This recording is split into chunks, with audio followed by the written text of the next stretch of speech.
ariko ndabyibuka umunsi umwe twari ko dusenga kwa Kiruhura, kwa Pasiteri Kiruhura hariya kuri Rehoboth. Sinzi nimba hari abantu twari kumwe muri icyo gitaramo. Mana itubwira ijambo, iratubwira ngo kubera ko munezerewe mwishimye ngo iki kintu muzacumvisha amatwi. Nimuvuge ngo amen. Dutegeka gufata igipurizo, biba abana baza bahaga mu mwuka. Ati mugihagemo umwuka ni mumare muje hari hanze mu gitobore. Uko uyu mwuka usohotse niko iki ngiki kibaye umwuka mwebwe muzacumvisha amatwi. Mana ishimwe yuko nta numwe wo muri twebwe wajanywe na corona. Duweze cyubahiro. Nimuvuge ngo amen. Mana yarakoze cyane nubwo hari izindi ndwara zitandukanye ziri mu mibiri yacu, ariko ugereranije ibihugu bikomeye ibihumbi n'ibihumbagiza by'abantu byapfuye, habe no muri kino gihugu ibihumbi by'abantu byapfuye bafite ubushobozi bwo kwivuza, bafite ubushobozi bwo kwitabwaho, bakomeye ndetse bitabwaho n'igihugu bwacyo, ariko bakanga bakagenda. Ariko abantu batuye Soweto na Nyando bakabaho. Atukuze Bwana w'amajeshi. Imana yakoze ibikomeye, natwe turishimye. Yesu ashimwe cyane. Nanone hamwe n'ibyo ntitwakwibagirwa ibyiza Uwiteka yakoze. Ametenda maajabu hata sisi hatuwezi kueleza. Imana yakoze ibikomeye mu miryango yacu. Muri twebwe hari abakoze amakwe, muri twebwe hari ababyaye, muri twebwe hari ababonye ibintu bigenda bitandukana, kandi muri twebwe hari ibindi byiza bigenda ubona mu miryango. Ariko ikirenze ibyo byose, muri twebwe harimo Kristo. Haleluya. Imana ishimwe rero yuko igikomeje kudufasha imiryango yacu, abantu bakaja gushakisha bakaronka, imiryango ikabaho bakagaruka. Yemwe Imana izikora ibitangaza. Hakika Imana izikora ibitangaza. Baravuze ngo utaranigwa ngo agaramye ngo azagira ngo ijuru riraha. Utaranigirwa ushago ngo bakunigireyo. Ahantu uzabwinjira ukibaza bahagufatiye, nta wundi muntu wonamenya n'irengero ryawe. Ariko Imana ikagenda igutwikirije imbabazi zayo, ukazuhinjira ukasohoka. Wanakupigia unaitika, ukiwapigia wanaitika, ubuzima bugakomeza. Izo ni imbaraga z'Imana. Haleluya. Imana yabikoze rero, reka tuyikomera amashi cyane tuyihabwe icyubahiro. Imana yarakoze cyane. Nanone dushimiye kandi kwiduhaye iyi Noheli. Imana igize neza cyane. Tugiye kuza kuganira amagambo y'Imana. Naratekereje muri ino Noheli, mu gutekereza ndakomeza ndatekereza, ndetse nguma gusenga Imana cyane mu mutima. Nkaza mbwira Imana, ndayibwira ngo Mana umpe iyi Noheli kabisa. Iryo niryo ryari isengesho ryanje.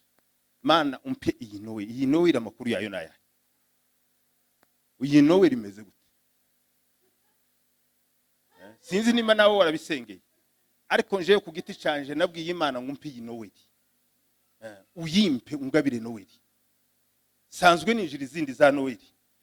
Yego, ariko ndagusabye ngo iyi Noheli uyimpe. Ndashima Imana ko yampaye Noheli.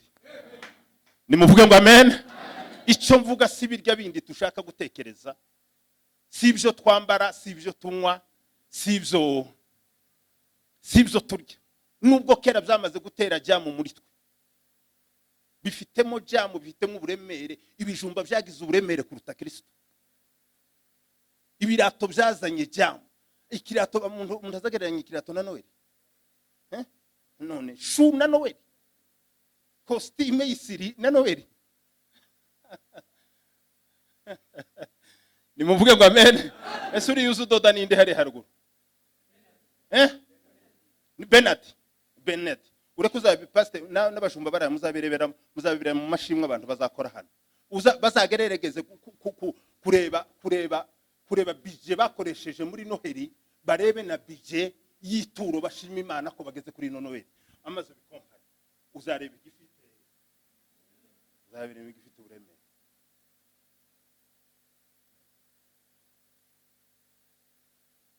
Atukuzwe Bwana wa majeshi. Amen. Noheli ntabwo ari ukurya no kunywa. Nakomeje mbivuga mu mutima wanje, nabo nandikiraga ku rubuga narayibandikiraga. Abungeri bari baragiye intama ariko ntibigeze babaga intama, ahubwo barazisize baje kureba Yesu. Kandi ntabwo bari bafite ubusho bukeye, ntibari babuzemo imbago, ntibari babuze izo baryamo. Ariko marayika ngo amare kubabwira, Bibiliya yavuga ngo basiga imikumbi yabo. Ni mu bwongo amen.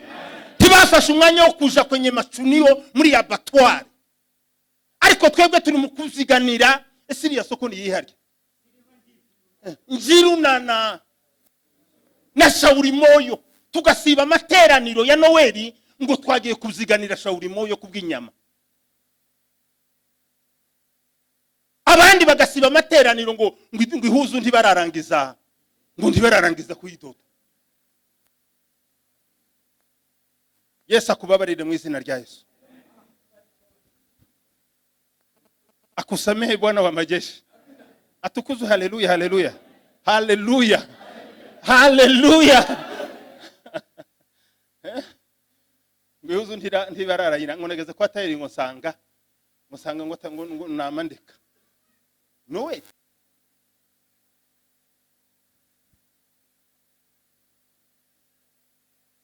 Nimumwegere. Hatuwezi tembea na mkaramani kwa sababu sijua natoka wapi. Tuweze sichubahiro. Ni mvugo amen. Tuweze Bwana Yesu asifiwe.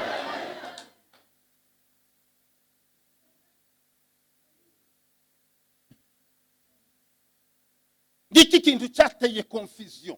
Le monde ici ifite systeme yo kugenda ihayinyoha ibifite umumaro kuri twe kugira ngo dusigarane bidafite umumaro. Igenda inyohwa ngo twirelaxe. Ejo navuye hano nanane sinaryamye, sinasohotse, sinzi uko nabaye. Kandi sincere mico mbabwira n'ukuri, sinasinziriye pe. Kandi twasohotse hano ngo tugiye kuruhuka, ahubwo naroshe mu bitekerezo. Kaza nduha mbaye nibaza ngo sibi nibiki turimo. Kanisa linaelekea wapi? Coca, juice ya marakuja cyabura ya, ariko woguze karito cyabura ukagura ikibweta kiruta iyo ngiyo ugashira mu nzu. Ushatse yasohoka hagafata yava muri Noel akaza kanywa agasubira mu materaniro.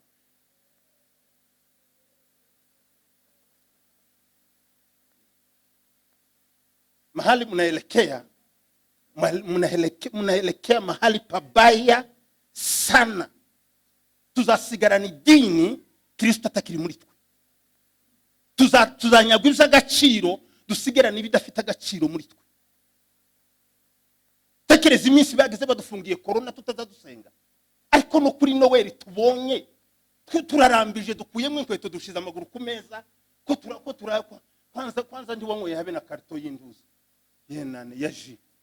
Nimba waranyoye kamwe nako abana bawe ntibarengeje kamwe, uwakoze ishano yasaze yanyoye utugisi tubiri. Mwese muravuga mu rugo ngo sinzi uyu mwana ngo kwagenze. Hello,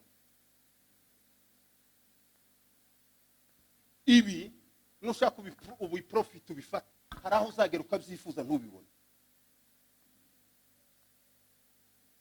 Nimuvuge ngo amen. Atukuzwe Yesu. Weze sicho. Atukuzwe Bwana wa majeshi. Mwuka wa rubeta.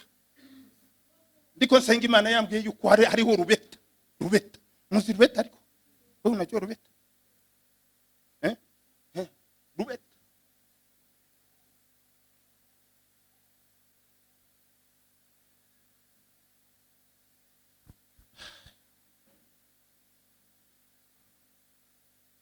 Tumwabwiza kwa Matayo igice cya 2 uhereye ku murongo wa mbere. Ntihagira umusomi mwiza. Unda turebera Abaheburayo igice cya 10 umurongo wa 4 ageze ku wa 7. undi naturebereza Zaburi ya 40 umurongo wa 7 ageze ku murongo wa 9. Dusome twihuta.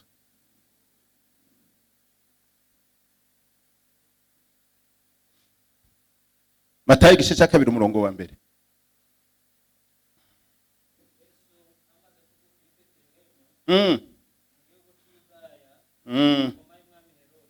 Yego.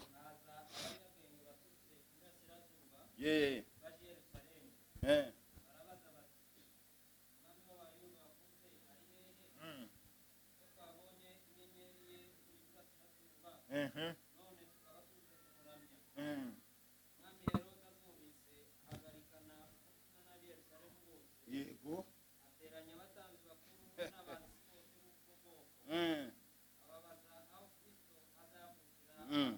Komeza. Yego.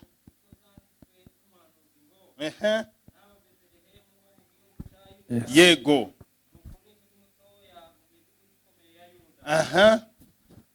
Kuko muri wowe ariho hazavuka umutware uzaragira ubwoko bwanje bwa Isiraheli. Amen. Imana guheza umugisha. Ngaho soma kandi ongera kandi usome Abaheburayo cyabura banza Zaburi igice cya 40 umurongo wa 7 ugeze ku wa 9.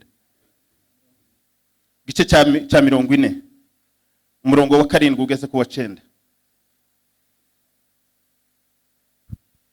Zaburi 40 umurongo wa 7 ugeza ku wa 9. Yego.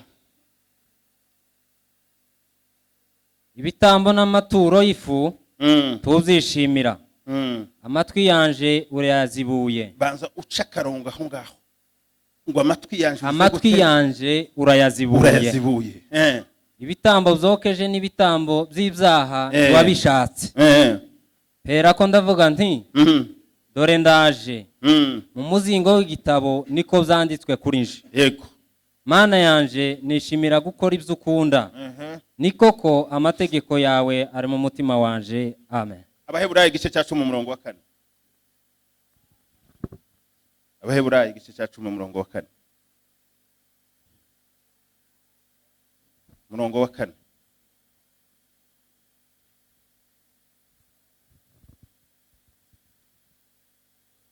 Erega ntibishoboka ko amaraso y'amapfizi n'ay'ihene akuraho ibyaha. Nico catumye ubwo Yesu yazaga mu isi avuga ati Yego. Ibitambo n'amaturo ntiwabishatse. Ahubwo wanyiteguriye umubiri. Yego. Tiwishimiye ibitambo byokeje cyangwa ibitambo by'ibyaha. Pera ko ndavuga nti dore ndaje Mana. Yego. Mu muzingo w'igitabo niko byanditswe kuri nje. Nzanywe no gukora ibyo ushaka. Haleluya. Amaze kuvuga ibyo ngo ibitambo n'amaturo n'ibitambo byokeje n'ibitambo by'ibyaha ntiwabishatse. Yego. Kandi ntiwabyishimiye. Ahera ko aravuga ati dore nzanywe no gukora ibyo ushaka. Amen. Amen. Amen. Ndabifuriza Noel nziza cyane. Yesu ashimwe cyane. Bwira mugenzi wawe ngo se Noel urayumva gute? Umukuyumva gute Noel?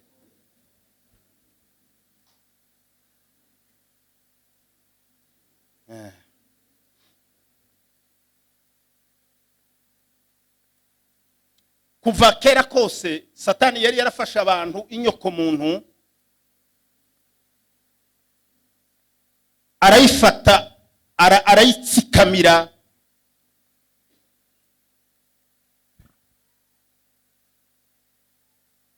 ayifatisha ikigoyi inyoko muntu itabashaga kwikuramo, yinjiza abantu mu rupfu batabashaga kwikiza. Abihereye muri cyagihe cyo muri Edeni ubwo yonzoka yashukaga Eva na Adamu, umuntu abayinjiye mu kigoyi, umuntu abayinjiye mu mutego, umuntu abayinjiye muri file atabasha gusohokamo. Kandi icyo kigoyi yari yamufatishije cyari ikigoyi cy'urupfu, aho umuntu atabashaga kurwikiza. Umuntu abaguye mu mutego, umuntu aba mu buzima bwashenjaguwe, bwabaye ekaraze, bwamenaguritse, bumenagurishijwe, umutwaro umuntu yari yikoreye udafite uwashobora kuwumutura. Hari umutwaro wari wikoreye, hari uwo nari nikoreye, hari uw'imiryango yacu wari yari yikoreye, itashoboraga gukurwaho n'ikindi kintu icyo ari cyo cyose. Nta mbaraga na zimwe, zaba iz'ikuzimu, zaba izi hejuru y'ubutaka, zaba izo mu kirere, nta mbaraga na zimwe, nta wari ufite amaboko yo kudukuraho uwo mutwaro wari hejuru yacu. Nimuvuge ngo amen. Abantu bose bagendaga bacuritse imitwe kubera uwo mutwaro bikoreye. Umutwaro udashobora gukurwaho n'amafaranga, umutwaro udashobora gukurwaho n'ubutunzi, umutwaro udashobora gukurwaho n'icyubahiro, umutwaro udashobora gukurwaho na bene wanyu, umutwaro udashobora gukurwaho n'isi. Twari dufite umutwaro tudafite uwashobora kuwudutura. Muririmbyi w'indirimbo zo gushimisha, nimuvuge ngo amen, yaravuze ngo twari twararuhijwe, ngo twihebye, ngo twiganyira, ariko aravuga ngo none ngo tubonye amahoro, ngo Yesu ni umucunguzi. Nimuvuge ngo amen. Twari dufite umutwaro, abagabo bari bafite umutwaro, bakawugirana n'abana babo, bakawugirana n'abuzukuru babo, bakawugirana n'abuzukuruza babo. Iso ntiyabashaga kuwugukuraho, mama wawe ntiyabashaga kuwugukuraho, ababyeyi ba onko n'abandi n'inshuti bashaka gukuraho uwo mutwaro. Uraza kumva imbaraga za Noheli. Nimuvuge ngo amen. Bwana Yesu asifiwe sana. Ntibyashobokaga.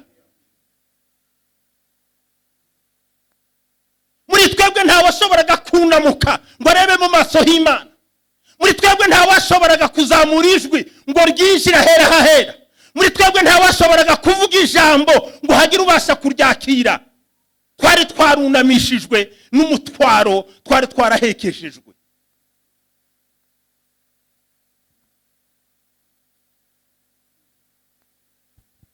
Ariko uwo mwana w'umuntu iteka ryose muri we yahoranaga akajwi k'agahinda kavuga ngo ese ninde washobora kunguraho uyu mutwaro?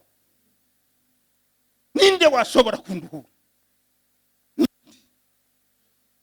Ako kajwi kakagendana akavuga ngo ariko ninde washobora kunduhura? Ninde washobora kunkuraho uyu mutwaro ungane gutya? Ninde washobora gutuma mbasha kuruhuka mu mutima waje? Nubwo yazamuraga iryo jwi, ariko akabura umusubiza ngo ndiho, akabura umubwira, akabura umuhumuriza, akabura umukomeza, akabura umusubiza mu intege ngo amubwire ngo komera turi kumwe. Iryo jwi ntiyabasha kuryumva, gusa yagendana kandi ukamubwira ngo se ninde wankuraho uyu mutwaro?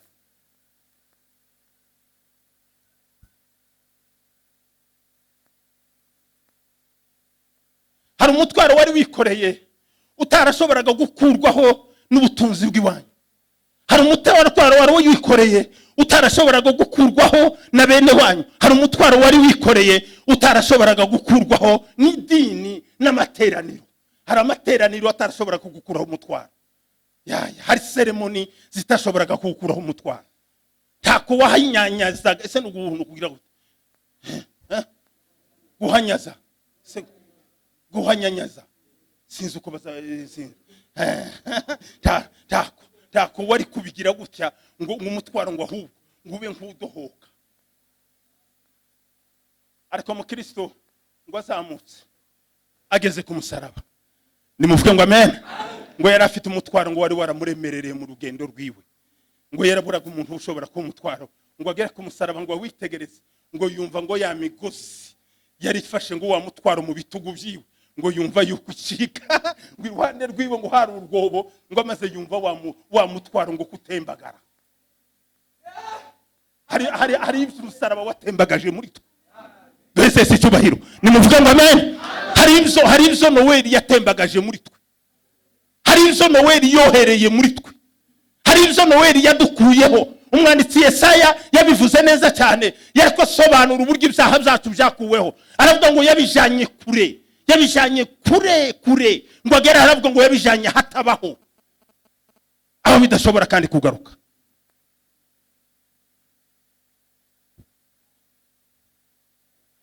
Imana kubw'imbabazi zayo itangira gushakisha uburyo ki umwana w'umuntu yashobora gukurwaho uwo mutwaro. Nibwo yazanaga ibitambo. Irebwo ngo reka nzane ibitambo ndebe ko ibitambo zashobora kugira icyo zashobora gufasha. Ariko ngo ibizana ivyo bitambo bidashobora gukuraho umutwaro umuntu yari yikoreye. Za bitambo uko babitangaga buri mwaka, uko bazanaga ibitambo by'ibyaha baye babitamba, ivyo byahandi byashoboraga gukurwaho. Ahubwo ngo ivyo bitambo byahoraga bibibutsa intege nke zabo na faiblesse zabo. Ivyo ngibi Imana ngo ikabizana bakagenda babitamba ibi bifura ihene nini ariko ngo ntibyashobora. Bivuga ijambo ry'Imana rizari bivuga ngo ayo maraso y'ivyo bitungwa nimuvuge ngo amen. Nimuvuge ngo amen. Ngo yarabitwikiraga, imva pastor ntiyabitwikiraga gusa, ngo yarabitwikira ngo temporellement. Urumva iyo affaire yabitwikiraga temporellement, ntabwo yabitwikira ngo bihore bitwikiriwe. Yageze ibitwikira kanya gatoya, akandi kanya gatoya byose bikama byiburuka. Inka kurya ko umuntu wisize inanirangira ry'inzobe kandi yirabura, se nirangira ry'inzobe harya niko bimeze gutya.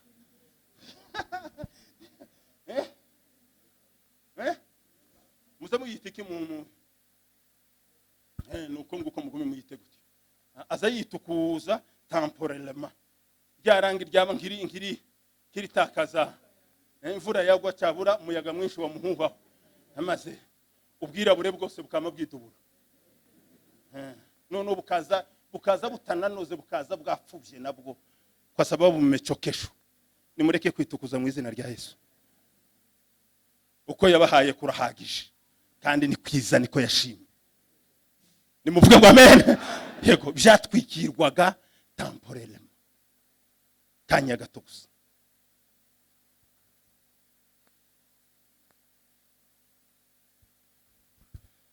Hallelujah.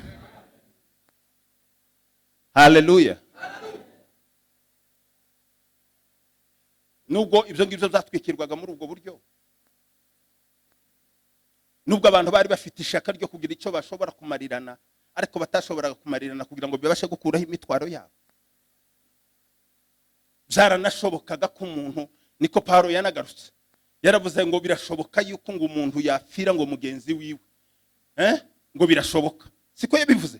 Yaravuze ngo birashoboka ko umuntu yafira umukiranutsi, ngo ariko biragoye ko umuntu yafira umunyabyaha. Ngo birashoboka. Habe nubwo hazaga kubona igisa n'umukiranutsi agapfira undi muntu, ntibyashoboraga gukuraho ibyaha bye, kuko ngo upfuye nawe yari afite inkomoko yo muri Adamu. Inkomoko yo muri Adamu yashoboraga gukiza Adamu. No, ariko reka mvuge kino kintu. Duko ndabona abantu baye basinzira, abagore basinziriye kino gihe baraye n'abagabo. Ko ndavuga muri runo Rwanda. Ariko ni gita umugore wawe usinzira saa 5 ni saa 6 gutya n'igice, yinjiye saa 3 yaraye mu butayu.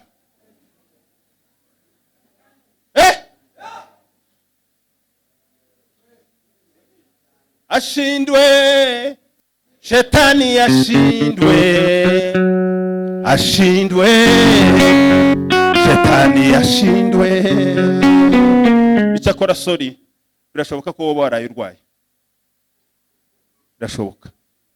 Ariko nimba utaraye urwaye wicaye, turare mu ikesha, ukaba warasinziriye, amaze saa 6 turi mu ijambo ry'Imana ugasinzira, fata igihe cyo gusenga, biragukomeranya.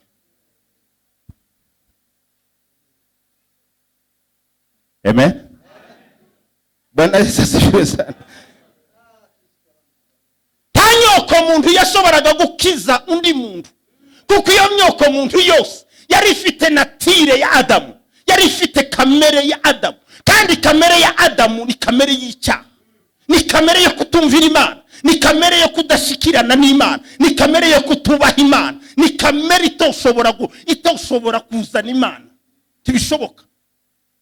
Nta muntu n'umwe washoboraga gufira abantu, kandi isi yari yuzuye abantu, ariko nta washoboraga kuba igitambo cy'abantu, kuko nawe ubwiwe yarakeneye igitambo. Nta munyabyaha rero wopfira undi munyabyaha.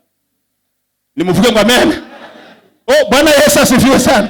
Reba kangwereka abantu babiri baguye mu rwobo. Urwobo rw'icondo kibi. Condo kibi abantu bagahinukiramo ari babiri. Hari umuntu wokura mu ndi 10 metres de profondeur. Urwo ni urugero ntanze. Cyavura 20 metres. Nta rwingo mufite. Nta hantu. Mwembi muri ko munagayaguyika muri cya condo. Ninde washobora kugikura mu ndi?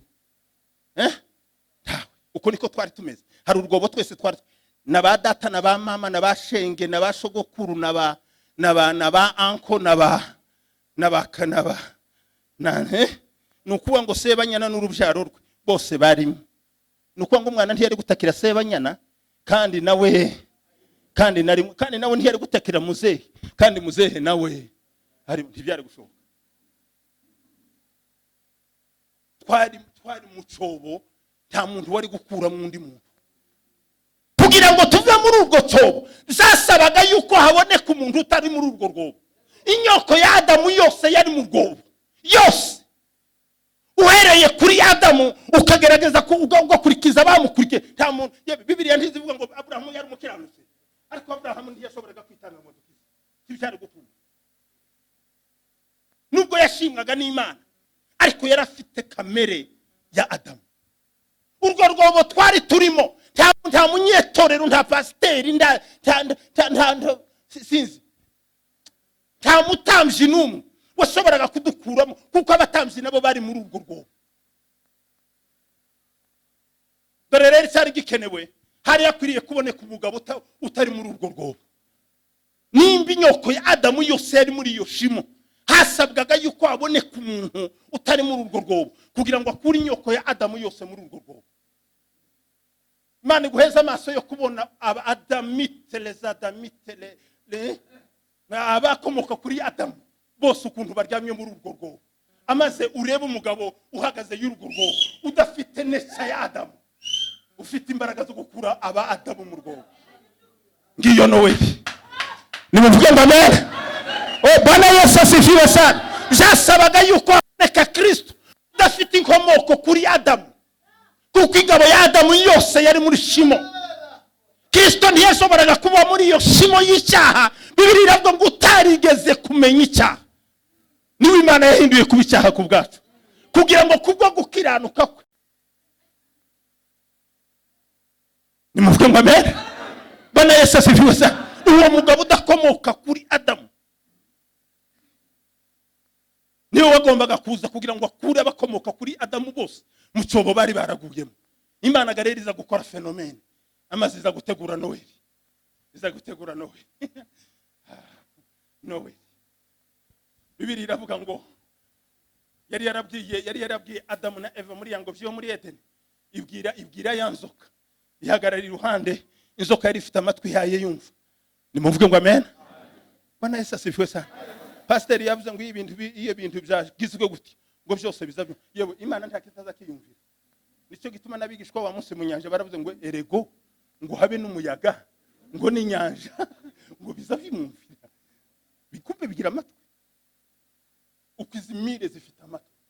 Imana yovuga ngo nizizamuke, zokoma ziprolonge kuko duhagaze hano tukabona ko zija hejuru. Zigira amatwi yo kuyumva.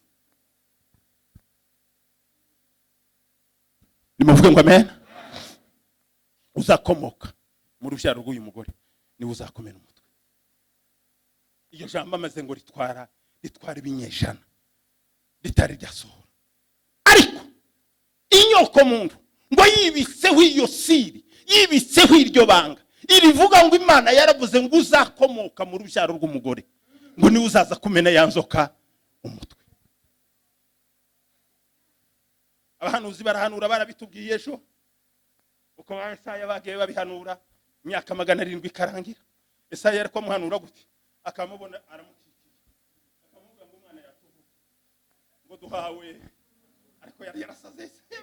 Ni Isaya uko kuravuga gutesa ni ukuri umwana yatuvukiye, duhawe umwana w'ubuhungu. kandi yamuvuga ngo ubutware bwiwe buzaba hehe kubi. Ariko Isaya yari igitangaza, yereko ingene azaba umutambi. Imukongo kubitugu byerekanaga ubutambi. Umutambi iyo yagendaga kuja gutamba agiye mu ihema, yageze afata amazina atandatu akayashira kuri urutugu, ayandi atandatu akayashira kuri urutugu, byerekana yuko afite Isirayeli yose ayishyize ku bitugu byiwe. Aravuga ngo ubutware bwiwe buzaba ku bitugu. Nimuvyumva mbere? Bwana Yesu asifiwe. Tukamubwira ngo nuwo turamuhaye umwana w'umuhungu. Aravuga ngo azitwa Imana ikomeye. Imana ikomeye. Imana ikomeye. Imana ikomeye. Gituma ikomeye nuko itavugururwa. Izindi Imana bazaba zivugurura. Zitakaza garanti. Zitakaza garanti. Bakaziwunda ariko bwaca ngo yashize. Akaja gushaka indi. Ariko Imana yacu ntizivugururwa. Bibiliya iravuga ngo uko yamye kuva kera ngo nuno munsi ni kwari kandi ngo niko azahoraho ibihe bidashira. Haleluya. Haleluya. Bibiliya iravuga ngo nuko igihe gishitse Imana iteguza umukobwa witwa Mariya. Ewe Mariya. Ariko ndakomeza kuvuga ngo umejyanema. Abari nso tuja guteranira abari nibyo muzamwegereza mikoro. So abaza baririmba muzamutwegereza.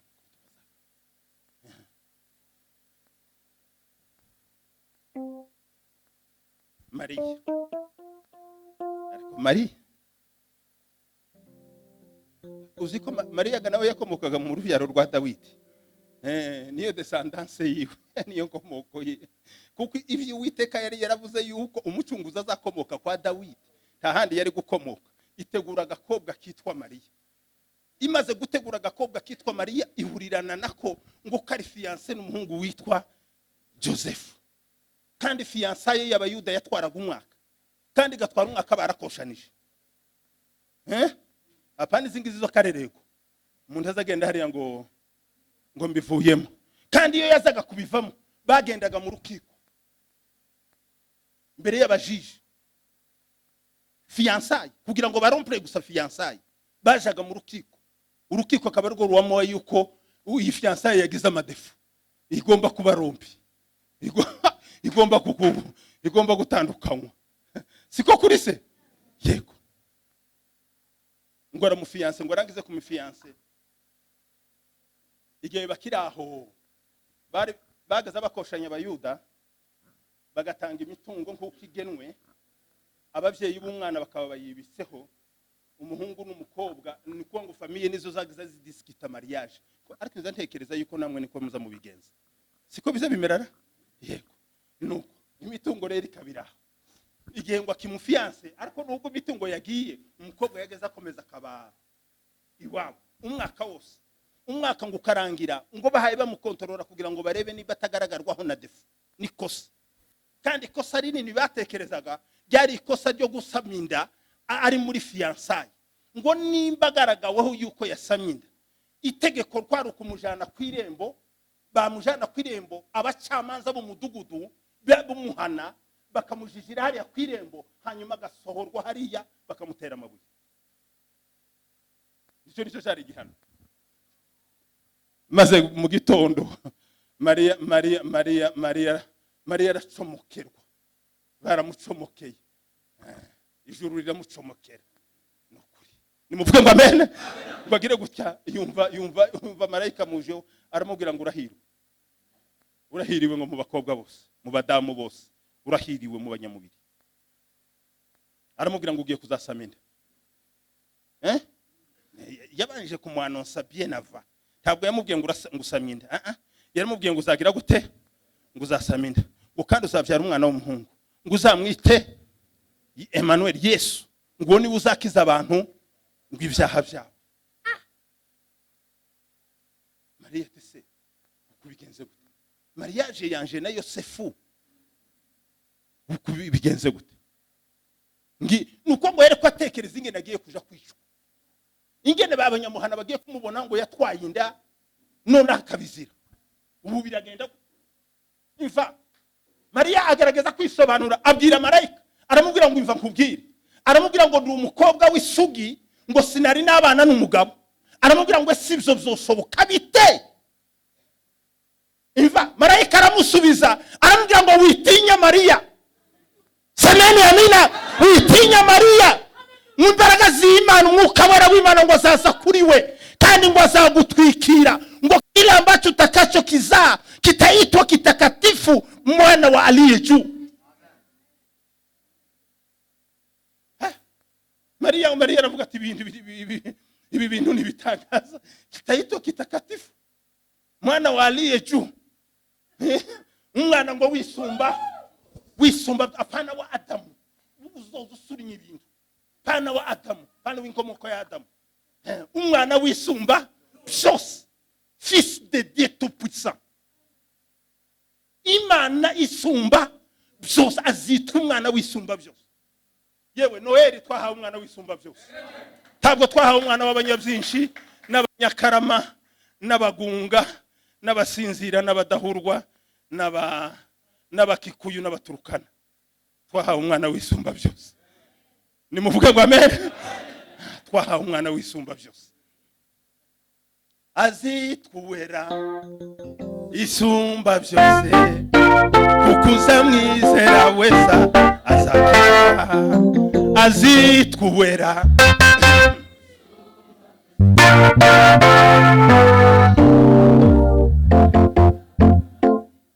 nuko mukanya Mariya tese ubu ngubu biragenda gute? Abantu bagiye kumenya yuko mfite inda. Marayika ngo amwibirisiri aramubwira ngo mwene wanyu Elizabeth. Ariko Yesu nashimye. Nimuvuge ngo amen. Ibi kimenyetso gikomeye. Aramubwira ngo mwene wanyu Elizabeth ngo kuno ukwezi kwa gatandatu. Harya ni harya tuzadusoma akavuga ngo mu kwezi mwezi wa 6 Marayika Gabriel alitumwa na nani? Na Mungu. Kwa ukwezi kwa gatandatu, ntabwo ari ukwezi kwa gatandatu kumwe kabiri gatatu gane gatandatu. Kwa ukwezi kwa gatandatu ko gusama kwa Elizabeth. Kwa ukwezi kwa gatandatu ko gusama kwa Elizabeth. Aramubwira ngo mwene wanyu Elizabeth ngo ubu ngubu baratwite. Ngo aratwite. Ati rero ni sawa tu ukora habe n'urugendo ukamusura aho nawe wabyibonera. Amaze Mariya aravuga ati reka nje gukonfirma ibi bintu. Elizabeth yari yaracuze. Elizabeth ntabwo yari mu kigero cy'umudamu ugomba kubyara. Elizabeth yari yaracuze kandi yari yaracuze nta mwana n'umwe agira. Kandi mu Benyesiraheli byagaragarwaga nk'umuvumo, bawitaga malediction, bawitaga umuvumo umuntu w'ingumba bamufataga nk'umuntu wavumwe, yari nk'igicibwa, yari nk'ikivume. Umuntu utarabyaraga bamwitaga ikivume. Elizabeth yari muri faze y'abantu bitwa ibivume, Imana itabashe kuzibura inda zabo. Icyo gihe rero yari yaramenepojeje, yarageze mu gihe adashobora kubyara. Ariko kubw'imbaraga z'Imana, kuko Imana yari yarabisezeranije. Nimuvuge ngo amen. Imana yari yarabivuze kera, uhereye kuri Mika, kera imyaka 400 mbere. Imana yari yarabihanuye, yari ubutumwa bwari bwaraje buvuga yuko ari umuntu ugomba kuzabanziriza Yesu. Hari umuntu uzaza kumutegurira inzira. Ubwo buhanuzi bwari buriho, kandi nta wundi wagombaga kumutegurira uw'Imana yari yaratoranije, yari Yohana Umubatiza. Icyo gihe Elizabeth yari atwite inda ya Yohana Umubatiza. Mariya ngo aragenda ngo atukuze. Bwana Yesu asifiwe. Ngo agere gutya kwa Elizabeth ngo aramusuhuza. Amaze Elizabeth aruzuzwa arerekwa. Aravuga ngo sibi nabikesha iki? Ngo je ugenderewe na nyina w'umwami waje. Yewe nyina w'umwami wawe. Amaze Mariya arahwera, arazengerera. Uko mfite nyina w'umwami wa Elizabeth. Yohana nawe ngo yamaye ibirandura mu nda gusa, yamakubita zakiribite mu nda ya Elizabeth. Imfa. Nimuvuge ngo amen. Bwana Yesu asifiwe. Imana iramubwira ngo ici Imana yavuze ngo ntacyakibuza gusohora. Yalitabiriwa zamani na manabii kwamba atazaliwa mtoto mchanga ndiye Yesu yalitabiliwa zamani, sasa yametimia leo hii patanisho. Usiku wa manane kazaliwa mtoto mchanga, kalazwa horini kwa sababu walikosa nafasi katika nyumba ya kulaza wageni. Mwokozi Yesu kakosa nafasi, terehemu wageni. Nimuvuge ngo amen. Elizabeth nako Maria, ngo Maria yemezwa ngo nikibaye, ngo aravuga ngo ubwo Elizabeth yatwite, ngo naje ndemeye ko nzatwita nta mugabo nigeze mbana nawe. Ubwo Elizabeth wacuze yatwite, imbaraga zahaye Elizabeth gutwita, ndizera neza ko naje Maria nzatwita, kuko ico yavuze igisohoza. Bwana Yesu asifiwe. Oh, haleluya. Bwana Yesu atukuzwe. Barangize imva Yosefu ngo atekereza byinshi, amaze kumenya amakuru yuko fiance wiwe ngo yatwite, ngo atangira kumutekererezaho, aravuga ngo nubwo akagakobwa bigenze gutyo, ngo ariko akagakobwa naringa kunze pe, ariko kubera ubunyangamugayo ngira n'ubufura ngira akagakobwa sinkandagaza, ndagenda nyomboka bukeya yene kabenga rwihishwa, sinja kukicisha ngo bagatera amabuye, ndagenda gusa mbivamo gahoro, ngende nikurura gusa gato ariko ngende ntandukana nako gato ta message mwandikira simukwizura ubwa simusebye, mwuka wo gusebanya ushire mu izina rya Yesu. Nimuvuge ngo amen. Bwana Yesu asifiwe. Nuko ngo abitekereze gutyo, marayika ngo abasheho aramubwira ngo shawe uri mu maki ko waparanganye. Ijuru riza riparanganisha abagabo. Iyo ryavuze hari ibintu bitabasha gushikirwa na kamere y'umuntu. Iyo ryavuzwe riza ryumvishwa gusa umwuka kurimo w'ijuru ni uza wumva undi mwuka yaganira. Nimuvuge ngo amen. Nicyo gituma biza bisiga siyanse, bigasiga imiremerere yacu, keretse gusa umwuka wera guhishuriye akakubwira iby'Imana ivuze, kandi uwo mwuka agahamanya. Niko bituma Bibiliya ijambo ry'Imana rivuga ngo uwo mwuka ngo turimo ngo uhamanya n'uw'Imana, ngo twemeza yuko turi abana b'Imana. Yosefu ngo marayika aramusura aramubwira ngo Yosefu ntutinye ukujana umugore wawe, ngo kuko inda twite si yabamaraya, ngo atwite si yino, si yo muri Adamu, si yina hangaha, si mu birara byino, ngo inda twite ngo ni y'umwuka wera. Haleluya. Bwana Yesu asifiwe.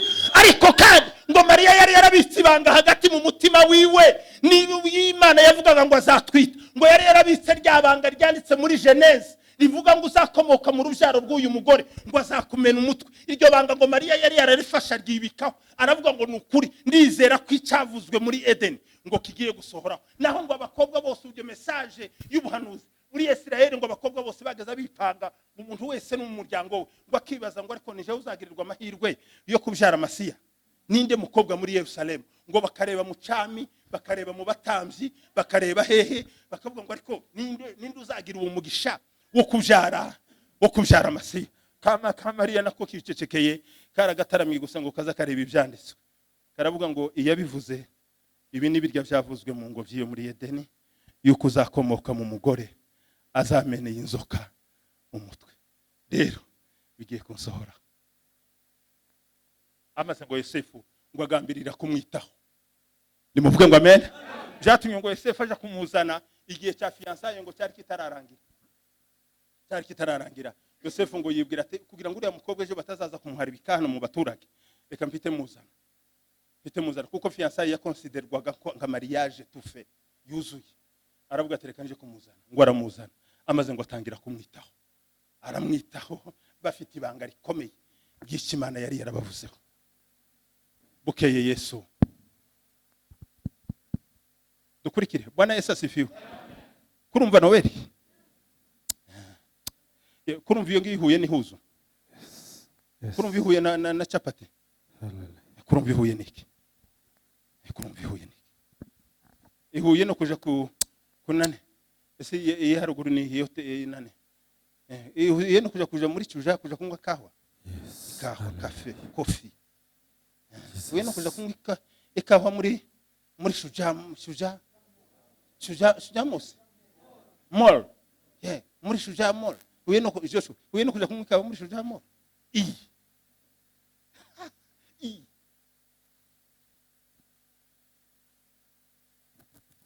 Minute irarangiye.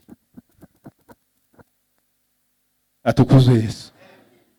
Bwana Yesu asifiwe sana.